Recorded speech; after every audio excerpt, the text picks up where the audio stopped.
இன்று மனநிறைவோடு மரியாதைக்குரிய பாரத பிரதமரை நம் தமிழ் மண்ணில் வரவேற்றுவிட்டு வந்திருக்கிற என் தந்தை உடல்நிலை சரியில்லாதனால்தான் முழுமையான நிகழ்ச்சியில் கலந்து கொள்ளாமல் நான் இன்று சென்னை திரும்புகிறேன்.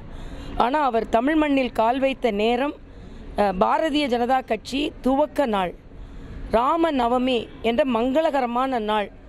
ராமன் எப்படி இலங்கையை வெற்றி கொண்டு தமிழ் மண்ணில் கால் வைத்தாரோ அதே போல இலங்கையில் ஒரு நல்லிணக்க தூதரை போல சென்று அங்கே தமிழ் மக்களையும் சந்தித்து மற்ற எல்லோரையும் சந்தித்து அங்கே உள்ள பிரதமர் இந்தியாவிற்கு எதிராக இந்த மண் எந்த காலத்திலும் பயன்படுத்தப்படாது என்ற உறுதிமொழியையும் வாங்கிவிட்டு நம் மீனவர்களின் நலம் காப்போம் என்றும் சொல்லிவிட்டு அவர்கள் எந்த விதத்திலும் பாதிக்கப்படக்கூடாது என்ற உறுதிமொழியையும் சொல்லிவிட்டு தமிழ் மக்களுக்கு பாதுகாப்பாக ஒரு பாதுகாவலனாக அங்கே ஒரு நல்லுறவை பேணிவிட்டு நம் மண்ணிற்கு வந்திருக்கிறார்.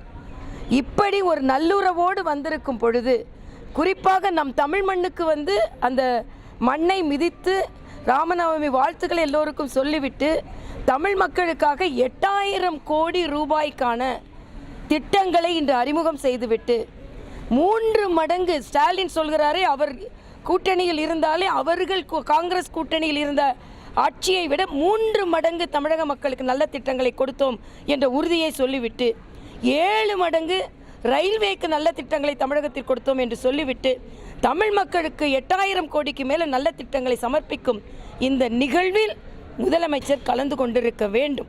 தமிழ் மக்கள் மன்னிக்கவே மாட்டார்கள். எனக்கு சொந்த அனுபவம் என்ன இருக்கின்ற, இப்படியே தான் ஆயிரக்கணக்கான திட்டங்களை அறிவிப்பதற்கு தெலுங்கானா வருவார். தெலுங்கானா முதலமைச்சர் அப்படியே அதை உதாசீனப்படுத்துவார், புறக்கணிப்பார். இது ஒரு மாநிலத்திற்கு பிரதமர் வரும்பொழுது முதலமைச்சர் வரவேற்க வேண்டும் என்பது ஒரு புரோட்டோகால், நட்புறவு.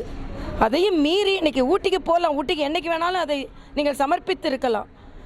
ஆனால் வேண்டுமென்றே நீங்கள் மரியாதைக்குரிய முதலமைச்சர் அவர்கள் பிரதமரின் இந்த நிகழ்வுக்கு வராதது, பிரதமர் 8000 கோடி திட்டங்களை மக்களுக்கு கொடுக்கிறார். அதை மக்களுக்கு கிடைப்பதை உங்களால் தாங்கிக் கொள்ள முடியவில்லை. முதலமைச்சர் அவர்களுக்கு தன்னுடைய அரசியலை செய்ய வேண்டும், வாக்கு வங்கி அரசியலை செய்து கொண்டே இருக்க வேண்டும். ஆனால் தமிழ் மக்களுக்கு ஏதாவது கிடைத்தால் அது மக்கள் அவருக்கு நன்றி சொல்லக்கூடாது. எனக்கு இன்னைக்கு இந்த பாலம் உயர்நுட்ப தொழில்நுட்ப